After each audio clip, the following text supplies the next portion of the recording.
समुदाय विशेष के लोग ये क्लेम करते हैं कि क्या हुआ अगर उम्मते छोटी अम्मी आयशा का निकाह 6 साल की उम्र में रसूल अल्लाह से हुआ और निकाह मुकम्मल 9 साल की उम्र में हुआ।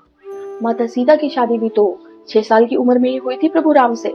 और इसका आधार बनते हैं वाल्मीकि रामायण के अरण्य कांड के सर्ग 47 के श्लोक नंबर 4 और 10, जिसमें पहला श्लोक का ये लाइन गौर करिएगा, उषित्वा द्वादश समा इक्ष्वाकु नाम निवेशने।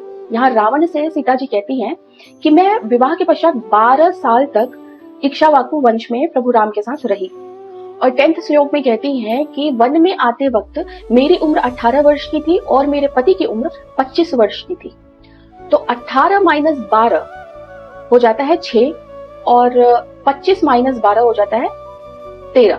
तो इसका मतलब माता सीता की उम्र विवाह के वक्त 6 थी और प्रभु राम की 13। इसके लिए अगर हम वाल्मीकि रामायण का क्रिटिकल एडिशन देखें, क्रिटिकल एडिशन का मतलब होता है विद्वानों द्वारा भाषा, शैली और प्रकरण का अध्ययन करके क्या सही और क्या गलत है इसका निर्णय लिया जाता है। फॉर एग्जाम्पल, अगर पूरे वाल्मीकि रामायण में एज या ईयर काउंट करने के लिए वर्ष शब्द का इस्तेमाल किया गया है तो सिर्फ एक जगह समा क्यों, और समा का मतलब ईयर, हाफ ईयर, सीजन और मंथ भी होता है।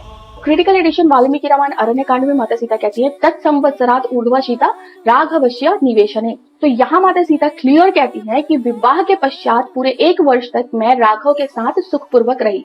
बृहद अरण्यक उपनिषद के सेक्शन 8 में ऋषिका गार्गी एक शास्त्रार्थ के लिए जनकपुर आती है, तब माता सीता उनको गुरु रूप में स्वीकार करती है। उस समय गुरुकुल में शिक्षा प्राप्त करने के लिए उपनयन संस्कार अति आवश्यक था और जो लोग क्षत्रिय कुल में उत्पन्न होते थे उनका उपनयन 11 वर्ष की आयु में होता था। तो यदि सीता जी गुरुकुल गई, शिक्षा ग्रहण की, तो उनका भी उपनयन 11 वर्ष में ही हुआ होगा। तो 11 में उपनयन संस्कार, 17 में विवाह संस्कार और 18 में वनवास। आई होप ये कॉन्सेप्ट बिल्कुल क्लियर हो गया होगा कि माता सीता की उम्र 6 साल नहीं, एटलीस्ट 17 साल थी उनके विवाह के समय।